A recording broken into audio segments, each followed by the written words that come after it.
Let's go, Arita Kedo, Yueo, Aki Atsure, jeng jeng jeng. Nih yang gue belum nyampe nih ilmunya nih. Ntar gue ajarin. Welcome back to Live It Up, this is Yuti bareng gue Rio Wicaksono. Di program ini gue akan ngomongin seputar pop culture yang berhubungan dengan koleksi Yuti. Nah di setiap episodenya gue akan mengundang orang-orang yang ngerti banget sama topiknya. Jadi bikin episode ini lebih insightful dan seru banget. Buat yang belum tahu, Yuti adalah koleksi Uniqlo Graphic T-shirt yang menampilkan kolaborasi official dari berbagai macam konten. Mulai dari karakter, anime, sampai movie juga ada. Kita kali ini akan ngebahas soal anime. Tapi ini bukan sembarangan anime sih. Ini anime legendaris. Udah puluhan tahun, tapi fansnya masih setia ngikutin sampai sekarang. Dan ada satu temen gue yang gue tahu nih dia doyan banget sama anime yang satu ini. Apalagi kalau bukan kita ngomongin One Piece. Dan temen gue adalah Eno Bening. Halo semua. Yeay. Apa kabar, No?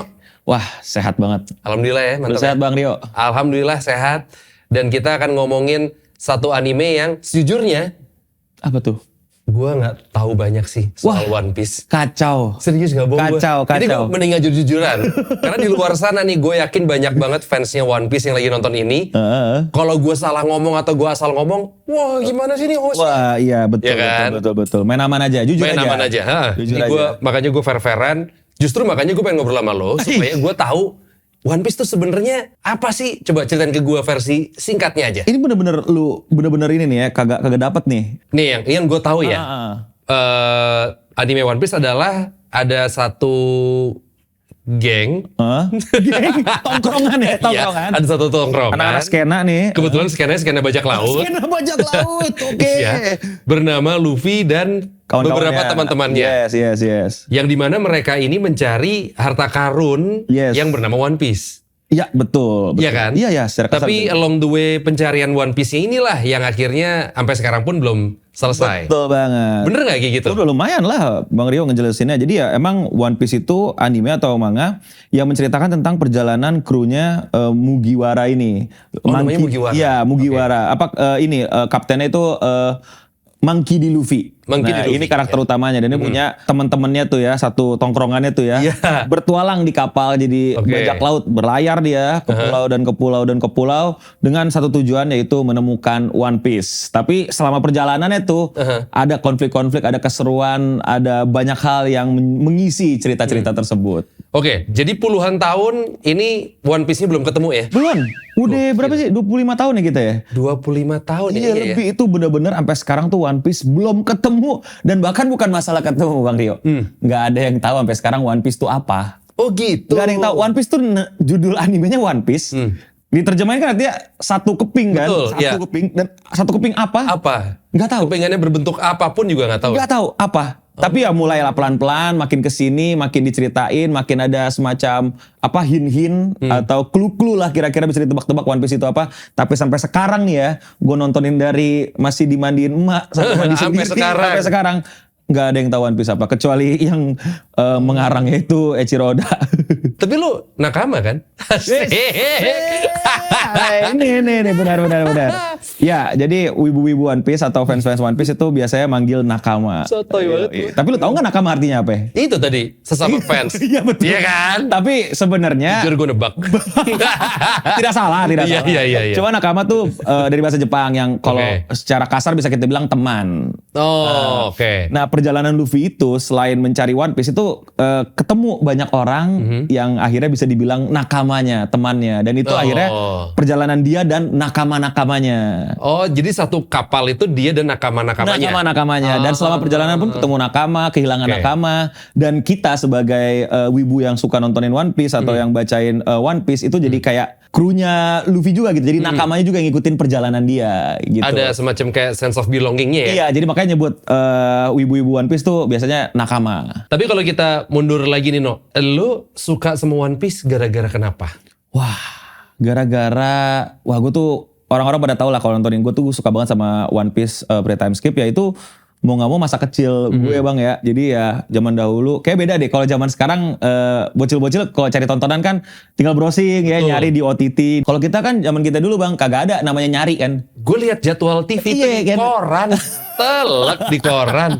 Oh misalkan ada series ini. apa jam sekian, itu gue pantengin. Kalau gue kelewatan, ya udah gue bye kan. Nah, ini sama kita kan umur kita yang nggak jauh beda lah bang ya di generasi yang itu ya, kita nonton One Piece itu dijelin sama TV nih. Ada kartun apa? Kartun One Piece. Minggu pagi gitu-gitu segala macam kita tonton terus kok seru nih petualangan orang yang kocak namanya Luffy tapi dia manusia karet gitu. Tapi dia bajak laut dan itu menurut gue menarik banget dan kayak wah seru banget nih petualangan ketemu teman-teman yang juga kocak juga seru. Tapi seiring cerita gue pikir tuh bakal se-kartunis atau se-childish itu. Ternyata enggak bang, pelan-pelan udah gue makin dewasa, One Piece-nya juga makin dewasa. Ceritanya enggak tentang yang kekanak-kanakan lagi. Walaupun sampai sekarang energi anak-anaknya masih ada ya. Betul. Tapi juga ada pendewasaan itu yang wah masih gue ikutin sampai sekarang deh gitu. Gue sempat denger ada fun fact-nya, katanya gambar-gambar di One Piece itu tuh ada yang kayak mirip sama di dunia nyata. Bener banget. Jadi tuh, tapi ini yang lebih serunya ya. Jadi mungkin banyak orang tuh mengira bahwa kayak, oh aku mangaka, aku penulis dari Jepang, biasanya referensinya kan di sekitar Jepang gitu ya. Yang ya oke-oke aja gitu. Tapi One Piece ini menariknya adalah banyak banget referensinya itu yang bahkan di luar Jepang kejauhan bahkan. Maksudnya? Kejauhan banget. Salah satunya adalah muka penjahat di One Piece, dia penjahatnya berbentuk dewa petir gitu ceritanya, musuhnya gitu. Kira-kira di bayangan lu di Bang Rio, mukanya bakal kayak gimana? Dewa petir nih ya? Dewa petir. Referensinya kira-kira kemana tuh? Zeus kan ya dewa petir ya? Salah. Ternyata itu muka penjahatnya terinspirasi dari rapper bernama Eminem. Wah. Lumayan jebreng ya, out of the box ya. Jauh banget kan lu. Kok lu Eminem gitu kan. Jadi kayak wah ini kayak fun fact. Itu yang fun fact seru juga yang biasanya para nakama ikutin tuh. Wah ini mah Eminem. Nah selain muka orang-orang juga tempat. Biasanya itu contoh arc yang baru-baru ini Wano itu tentu terinspirasi dari Jepang. Lalu ada Dressrosa itu terinspirasi dari Spanyol, terutama Barcelona bangun-bangunannya. Tapi dalamnya juga ada Colosseum Itali. Terus Water Seven, nah itu dari Itali tuh inspirasinya tuh ya, Water Seven. Bahkan ada pulau, namanya Pulau Jaya. Dan langsung kepikiran Jaya, kok bahasanya kayak bahasa kita. Nah, ternyata banyak orang mengira atau mencurigai itu pulau terinspirasi dari Pulau Jawa. Gitu. Karena kenapa juga? Tadi yang itu Jaya itu nanti pulaunya ceritanya itu akan mental ke langit ke Ark Skypiea. Nah di situ musuhnya tuh si Enel itu, si Eminem. Nah Eminem di situ langit tuh ya. Iya, Eminem itu dewanya itu kan tadi kan rapper gitu kan ya. Rappernya Eminem rapper. Dia pakai celananya orang-orang tuh gue juga ngeliat kayak motif batik tuh. Nah makanya mulai dicurigai nih, oh ada terinspirasi dari Jawa nih kayaknya. Jawa jangan-jangan. Tapi biar nggak makin bingung termasuk gue juga sama yang nonton. Jadi lu tadi nyebut Ark itu? Iya. Mungkin Bang Rio lebih ini ya lumrahnya denger season. Ya kan ada dibagi per season. Atau chapter gitu. Chapter ya. Jadi di anime juga ada season tapi ada kalau di One Piece kita nyebutnya biasanya arc. Karena kalau season itu kan bisa jadi gini, bab atau cerita yang satu konflik gitu. Dan dirangkum jadi satu arc. Nah, di season biasanya tuh bisa jadi satu season ada 2 arc. Atau 2 season menghabisin 1 arc gitu. Jadi yang penting ini konfliknya dulu. Nah di One Piece biasanya dirangkum ke nama-nama pulau yang dikunjunginya. Karena kan ini cerita tentang bajak laut yang berlayar ke pulau-pulau. Nah makanya disebut arc itu biasanya per pulaunya itu. Arc Dressrosa berarti Pulau Dressrosa. Arc Water Seven, Pulau Water Seven. Gitu. Tapi dari sekian banyak arc, kalau tadi lu nyebutin ada arc, Wano dan lain-lain. Lu punya kayak arc favorit gak? Arc favorit? Wah banyak sih ya, dan tiap arc tuh pasti ada kesannya, tapi pasti. Yang nomor 1 banget, kayaknya ini hampir seluruh nakama atau wibu One Piece pasti bilang Marineford. Ini ya? Marineford. Aduh, ini gue mesti spoiler nih bang nih. Yang bener loh. Karena bagusnya tuh ya di spoiler itu. Tapi gini deh, gue coba dulu ya. Jadi di Marineford itu adalah untuk pertama kalinya itu tuh kan One Piece kan panjang ya, ke pulau ini, ke pulau itu, ketemu itu, temenan sama ini, musuhan sama itu. Di Marineford itu semuanya kayak ngumpul karena itu perang besar. Ceritanya itu tentang salah satu kru bajak laut itu mau dieksekusi di situ. Nah itu mau diselamatin sama krunya. Itu Shirohige, Whitebeard. Nama bajak lautnya gitu. Mereka berusaha untuk menyerang Marineford. Nah, jadi berarti nama pulaunya Marineford? Nama tempatnya. Lebih tepatnya itu markasnya angkatan laut. Musuhnya para bajak laut gitu. Nah di situ perang besarnya bukan cuma antara mereka, tapi ada yang datang lagi, yang dari pulau ini, dari pulau kemarin, termasuk keroyokan nih. Iya, rame rusuh dan ketemuan lagi tuh. Jadi kita yang udah ngikutin One Piece tuh jadi kayak happy. Wah, yang kemarin-kemarin muncul lagi nih. Dan di situ kita juga mendapatkan suatu, aduh ini spoiler nih, spoiler nih. Bang, sorry banget spoiler bang. alert. Ini udah spoiler alert nih ya. Jadi kalau ya gitulah udah kita peringatkan. Jangan marah, kita udah peringatkan ya. Oke. Jadi di situ yang mau dieksekusi itu adalah kakaknya Luffy. Namanya Ace. Luffy pun akhirnya datang, padahal bukan bagian dari kru bajak lautnya Whitebeard atau Shirohige. Datanglah Luffy nyelamatin si Ace. Kakaknya. Iya kakaknya, tapi sayangnya dia gagal. Ini pertama kalinya kita nonton One Piece merasakan Luffy sesedih itu, sehancur itu, seberantakan itu. Dan tahu dong nih kakaknya kenapa? Nah iya parah banget. Spoiler alert, tapi jangan salahin ya. Nah saking bagusnya banyak nakama, banyak wibu One Piece tuh sampai bilang udah gak masuk hitungan sebagai yang terbaik. Karena udah otomatis terbaik. Udah pasti masuk ke misalnya top 3 udah pasti. Udah pasti. Gitu ya. Jadi kalau ditanya yang itu yang lain dong gitu kan. Nah mungkin gue bisa jawab ya di situ. Gue juga suka Skypiea sama Alabasta. Wah Alabasta kayaknya cocok nih Bang Rio kalau ngikutin nih. Apa nih? Coba. Karena kan One Piece kan sebenarnya kita mulai yang tadi dari awal tuh masih kekanak-kanakan, seru-seruan gitu. Nah di Alabasta ceritanya tuh mulai kompleks, mulai pendewasaan. Karena nggak ngomongin lagi tentang petualangan doang, tapi juga ada nuansa politiknya, pengkhianatan, konspirasi yang seru banget sih untuk diikutin. Wah, itu tuh menarik. Dewasa bareng tuh. Nah yang bikin paling ikoniknya, aduh ini spoiler lagi ya? Spoiler lagi nih ya, mohon maaf nih ya. Tahan, ini ada bumpernya. Spoiler alert, gede-gede dah. Oke. Nah, jadi tuh ada karakter namanya Vivi. Nah, Vivi ini adalah orang yang sempat join krunya Mugiwara Luffy. Jadi kan dia jadi bajak laut dong otomatis dong gitu, walaupun cuma sementara. Tapi ternyata dia itu adalah putri dari kerajaan Alabasta itu sendiri. Nah di dunianya One Piece ini bajak laut ya tetap dianggapnya penjahat. Outlaw ya? Outlaw, nggak boleh dong ada anak kerajaan yang join bajak laut. Reputasi kerajaannya bisa kacau balau. Sederhananya gitu ya, biar cepet nih. Nah dari situ mereka tuh mau berpisah. Tapi kan kalau baba-babayan gitu, dadah, iya kemarin asik mainnya ya, iya ntar main lagi. Weh kok lu? gitu kan. Orang-orang masyarakat kok kena bahaya dong. Akrab Tapi secara kolektif kru Mugiwara sadar kita nggak boleh ngelakuin itu. Karena biar nggak ketahuan. Nggak ketahuan gitu. Bahkan si Vivi juga bingung, gue mau bilang thank you, mau bilang ini salah juga ntar. Tapi kayak tiba-tiba tuh kayak tanpa, ngerti gak sih momen tanpa gue harus bicara kita udah sama-sama mengerti. Dan penonton pun mengerti gitu. Wah itu sedih banget. Jadi mereka berpisah, terlihatnya seperti awkward. Tidak terjadi apa-apa karena bahkan mereka tuh nggak ada yang ngeliat Vivi, kayak udah jalan aja kita nggak usah ngeliat. Tapi si Vivi ngerti. Berarti posisinya balik badan? Balik badan. Iya perpisahan tapi kayak awkward, balik badan aja gak ada bye-bye gitu, gak ada. Dan mereka cuma ngelakuin satu gestur yang sangat ikonik, yaitu cuma begini. Dan itu kayak semacam simbol ke Vivi ngasih tahu kayak kita nakama, cuman biar kita aja yang tahu, yang lain gak usah tahu. Gitu. Itu luar biasa sih Pak. Jadi tadi arc yang lo mention sebelumnya itu itu keluaran baru apa lama sih? Itu kita nyebutnya pre-time skip, jadi yang udah lama banget. Selama apa nih? Ya mungkin udah kan 25 tahun ya, berarti mungkin 20 tahun yang lalu tuh. Karena emang udah selama itu tuh. Nah yang sekarang udah time skip nih, ada yang baru lagi. Yaitu? Wah banyak bang. Kalau yang sekarang nih ya, kalau yang di komik atau manga itu kita lagi di arc Elbaf, Pulau Elbaf. Nah yang di anime itu baru nyampe Pulau Egghead. Jadi apa spesialnya dari arc Egghead ini? Coba kasih tau gue dong. Egghead ini itu temanya sendiri ya, itu lebih futuristik. Jadi ada robot, ada laser-laserannya. Gitu. Jadi ini cukup beda dari pulau-pulau sebelumnya yang biasanya lebih masa lalu gitu. Kayak sebelum Egghead ini Wano. Itu tuh bukan Jepang modern, melainkan Jepang zaman-zaman samurai. Nah ke Egghead itu tiba-tiba jadi futuristik. Karena salah satu orang penting di Egghead itu memang ilmuwan yang disebut sebagai Vegapunk. Nah salah satu yang menarik juga di situ kita ketemu musuh baru. Yaitu? Seraphim. Nah itu yang lu pakai kaosnya. Ya gue belakang gak tahu aja.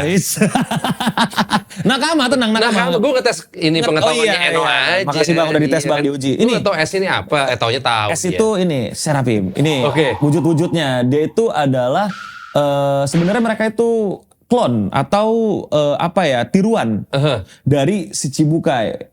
Nah, si Chibukai ada lagi nih bang. Iya makanya. Dia udah tahu, cuman gue bantu ingetin aja. Betul, gue ngetes aja. Ngetes aja. Si Chibukai itu adalah tema besar dari One Piece ini kan bajak laut. Yes. Nah, musuhnya bajak laut adalah pemerintahan nih ya, angkatan laut. Tapi ada beberapa bajak laut yang diakui kayak boleh beroperasi dan jadi temannya angkatan laut. Oke. Nah, mereka itu disebut sebagai Chibukai. Nah, Chibukai ini atau warlords disebutnya kalau bahasa Inggris, itu tuh tadinya ada tapi dibubarin, dianggap udah nggak ada lagi deh bajak laut yang kita akui gitu. Nah, tapi ternyata di balik itu pemerintahan ternyata udah dapetin mungkin kayak semacam DNA atau apa dari para Chibukai ini kan mereka orang-orang kuat gini, dibikin klonnya. Nah, inilah klonnya, bentuknya. Iya, Seraphim ini. Nah, itu Seraphim muncul di Egghead. Oke. Gitu. Dengan teknologi yang canggih dan lain-lain ya. Betul, makanya temanya futuristik gitu. Ada juga kisah sedih Kuma. Siapa nih Kuma? Wah, tiba-tiba ada Kuma. Ada nih Kuma. Penting lagi, ini Kuma nih. Nih, yang ini nih. Oh. Kuma, dan sebelahnya itu Bonnie. Ini masalahnya. Dia? Ya, yang di anaknya? Bocil kecil itu, Pink itu Bonnie. Itu anak angkat. Anak angkat? Anak angkat. Oh. Nah, itu kisahnya sedih banget bang. Oh gitu. Fans sih pada kejer ya, pada nangis-nangis basah semuanya. Coba gimana? Wah ini versi singkatnya. Versi singkatnya aja ya. Jadi kalau lo pengen tahu lengkapnya lo nonton sendiri aja ya. Karena sayang banget sih menurut gue bang kalau lo nggak nonton versi full ya bang. Jadi tapi ini gue bikin biar Bang Rio nonton nih ya. Yes. Ini buat summary-nya aja ya. Lu kan juga pasti seorang anak dong bang. Iya betul. Pasti lu pernah ngerasain dong pengorbanan orang tua. Wah. Dan yang lebih tadi gue udah mention. Ini bahaya nih. Anak angkat bang.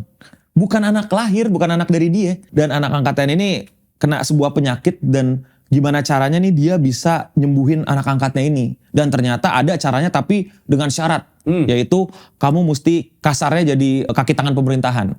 Dan bukan cuma disuruh-suruh doang bang. Sebadan-badannya diizinkan untuk dijadikan bahan percobaan pemerintahan. Demi kesembuhan anaknya ini? Iya. Anak angkatnya ini? Anak angkatnya ini. Wadaw. Nah buat nakama-nakama lama yang ngikutin One Piece kayak gue dari kecil nih ya. Ini juga seru karena Kuma ini itu tuh dulu udah jadi robot gitu. Tapi kita nggak tahu dia tuh dulunya gimana. Oh gitu. Kan, karena kita pasti supportnya Luffy yang bajak laut, sebel dong kita sama angkatan lautnya gitu kan. Tapi kok di beberapa episode tuh kok dia tingkahnya agak aneh gitu. Kok jadi kayak ngebelain Luffy, jadi kayak ngebantuin Luffy. Nah, bayangin itu bertahun-tahun yang lalu. Di 25 tahun kemudian. Barulah di-reveal. Baru di-reveal. Dan cerita sedihnya banyak bang, bukan cuma sama anaknya bang. Panjang dah, lu tonton dah. Arc Egghead, bagian Kuma, jaminan mutu nih sedihnya. Jaminan mutu, pasti dah. Penasaran gue pengen nonton lengkapnya nih. Tonton dah bang. Tapi bang lu sebelum sampai Egghead nih ya pernah nonton gak sih sampai benar-benar ngikutin gitu One Piece? Bener-bener ngikutin mungkin enggak. Tapi nonton sekilas-sekilas iya. Walaupun secara urutan kayaknya gue ngacak. Ngacak. Jadi gue waktu itu kan lupa kayaknya jadwalnya One Piece tuh tiap jam berapa. Oh ngeskip ya. Jadi misalkan gue nonton nih misalnya hari Minggu ini.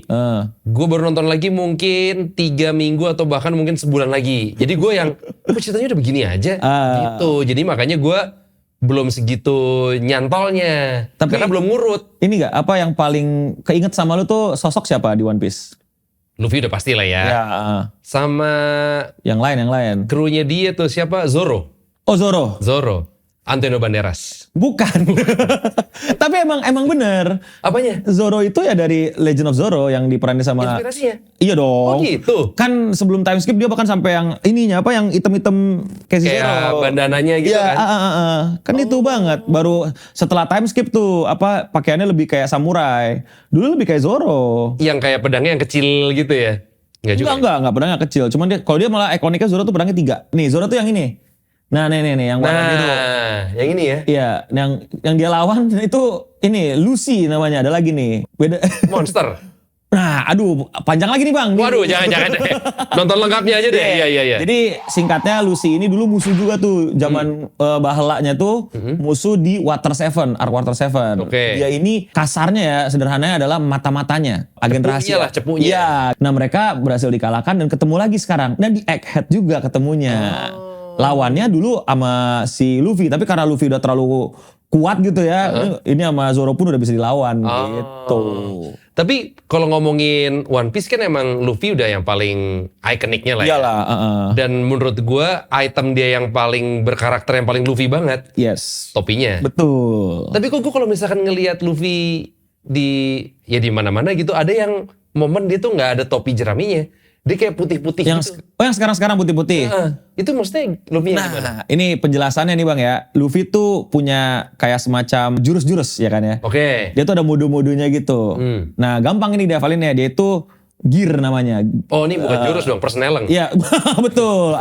Jadi ada bener Bang. Ada gear 1, gear 2, gear 3, gear 4, gear 5. Gear 5 paling kuat. Gear mundur paling jauh. Oh iya. Untung belum ada sih. Iya. Nah, kekuatan gear 5 itu ngebuat dia tuh berubah jadi rambutnya putih. Pakaiannya putih, serba putih. Jadi yang paling beda gitu. Justru ketika putih itu dia lagi makin kuat. Lagi kuat-kuatnya. Paling kuat, paling strongnya. Ini yang lagi rame tuh yaitu Luffy gear 5 gitu. Gue tuh pertama kali lihat sempat mengira itu bukan Luffy bahkan. Iya, soalnya beda banget emang. Iya kan? Kayak, bener beda siapa banget. Ini karakter baru lagi bagaimana kok tapi sering banget muncul. Iya. Ataunya Luffy juga. Nah ini yang gue pakai nih. Nah ini dia kan ya. Yes, itu kan. Bener. Yang itu tuh. Itu. Ya emang terlihatnya beda banget ya. Kalau yang nge-skip banget gitu loh. Tau-tau. Kok jadi gini gitu? Iya, nah dia ini disandingkan sama 3 orang lainnya, ini kita sebutnya Yonko sekarang. Dari dulu sih disebutnya Yonko. Yonko itu status yang disebut sebagai bajak laut paling kuat. Ini 4-4-nya ada di kaos lo nih berarti ya? 4-4-nya.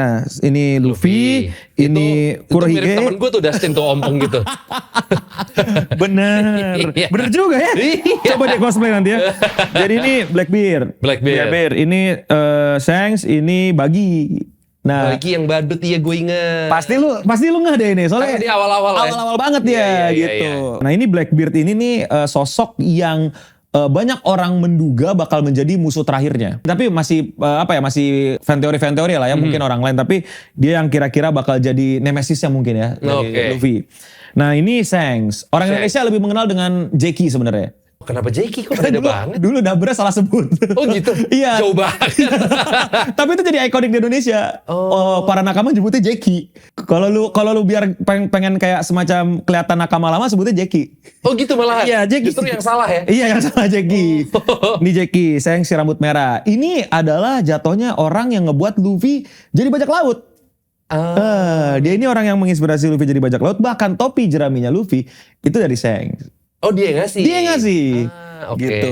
Dan yang terakhir ini Buggy. Mungkin lu udah kenal dikit tadi ya. Gue kenapa inget banget Buggy karena yang live actionnya kan ada dia tuh. Yes, betul. Karena baru awal-awal kan lah ya. Iya. Jadi dia punya kekuatan yang bisa bikin bagian tubuhnya pisah-pisah. Betul. Dan sebenarnya hitungannya musuh yang tidak terlalu kuat sebenarnya. Dan penonton tahu kalau Buggy ini musuh yang tidak sekuat itu. Tapi kok masuk ke dalam 4 ini? Nah itu komedi dia tuh hoki. Tiba-tiba bisa ada di posisi ini karena dia kayak permainan dia nunjukin sosok dia. Terus kalau bahasa kita orang gede networkingnya gitu. Oh iya. Seakan-akan dia kenal ordal nih. Iya ordal bener. Seakan-akan dia yang terkuat. Padahal dia culun lah jatuhnya bahkan sekarang di levelnya. Dibandingkan sama yang 3 ini mah. Ini bener-bener literal badut gitu. Ini hoki setahun dipakai buat ini doang nih. Hoki 25 tahun. Lo kan tadi sempat mention fan teori nih No. Apakah normal atau lumrah ketika fansnya One Piece itu berteori atau punya teori gitu? Kalau menurut gue pribadi ya, justru itu adalah serunya. Gue orang yang yakin bahwa sebuah karya itu akan terus hidup kalau diomongin. Setuju. Iya kan? Iya. Tapi ada beberapa fans yang gak suka. Katanya fan teori itu mengganggu.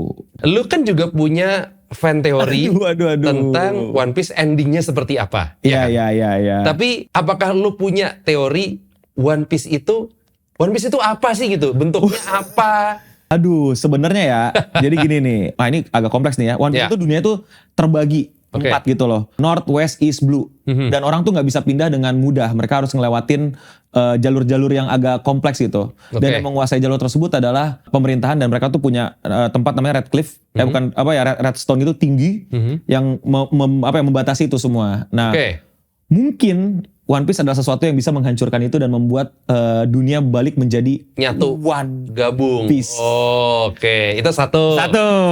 Oke. Ya, satu. Ya. Tapi kalau dari hatiku inginnya tuh gak seperti itu. Apa? Pengennya tuh sesuatu yang silly aja, sesuatu yang lucu aja. Ternyata selama ini begini lagi gitu. Iya, tapi kayaknya gak mungkin. Tapi pengennya begitu hati ini gitu. Pengennya tuh One Piece itu adalah, kalau beberapa teori itu bilang itu adalah Bing Sake. Bing Sake itu juga judul lagu yang sering dinyanyiin di anime itu. Jadi kayak lagu ketika lagi berpesta. Lagu lagi senang-senang. Jadi kayak pesan untuk berpestalah, berbahagialah, kamu sudah di ujung dari pelayaran. Kan silly banget. Iya, gitu. iya. Tapi ada artinya, ada meaningnya Ada simbolisnya gitu. yang lumayan oke juga sih Yes, ya. betul. Ya, Itu 2. Oke. Mau banyak nih.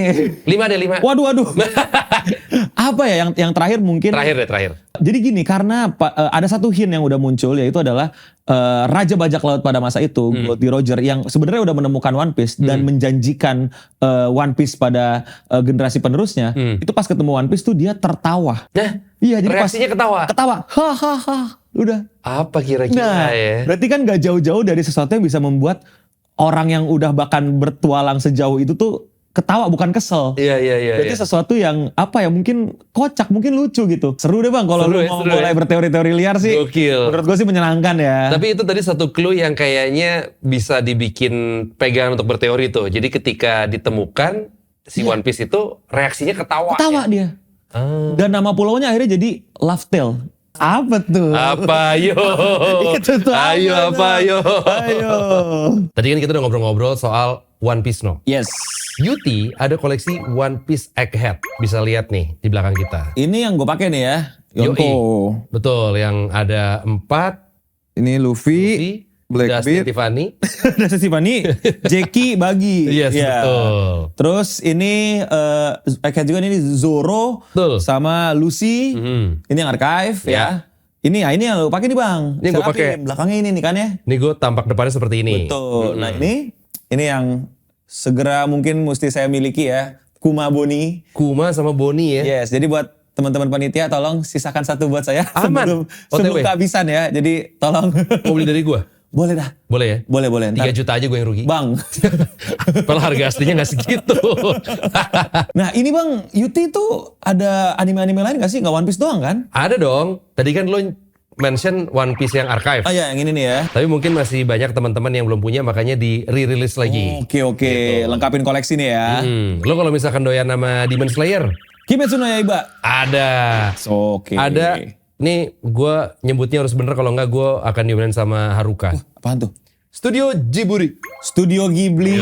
Ya, boleh. Soalnya kan kalau nyebutnya Ghibli tuh kayak anak kemarin sore. Baru wibu lu ya? Baru tahu lu ya? Ya elah. Terus ada juga Ayazawa yang dimana dia adalah kreator dari anime Nana. Keren. Jadi kalau misalkan lo pengen lengkapin semua koleksinya, lo tinggal datang ke Uniqlo Store terdekat. Misalkan yang deket dari rumah lo atau dari kantor lo samperin, lo bisa langsung dapetin Uniqlo koleksi UT. Siap, Gitu. langsung gas aja. Yoi, kalau nggak mau ngegas alias nggak mau di jalan malas macet-macetan, lo bisa lewat app-nya. Lewat aplikasinya Uniqlo app. Bisa tuh ya, langsung dikirim tuh? Bisa. Jadi misalkan lo pilih nih lo mau yang mana, size-nya apa, kirim ke alamat rumah lo gitu kan. Kalau misalkan lo pengen size-nya XL ke atas, itu cuma bisa di app. Justru buat size-size yang kayak gitu mendingan di app atau di website ya? Betul. Gitu. Jadinya silahkan berbelanja. Semoga kedapetan, karena takutnya tadi yang lo bilang Kuma ini cepet habis nih. Yakin ini sih, ini yang belakang kan? nih. Siap-siap nih. Yoi. No, thank you banget. Hasanah One Piece gue jadi dibukakan nih. Jendela Katulistiwa One Piece Selamat gue. datang. Selamat ya. Menjadi nakama baru. Cabang mana tadi? Cabang Uniqlo. Iyalah. Kalau gitu Ria Wicaksono pamit. Aku Eno Bening pamit undur diri. Sampai ketemu lagi di Live It Up This Is UT berikutnya. Let's go. Arita kedo yueo. Kaki atsude. Jeng. Ini yang gue belum nyampe nih ilmunya nih. Ntar gue ajarin.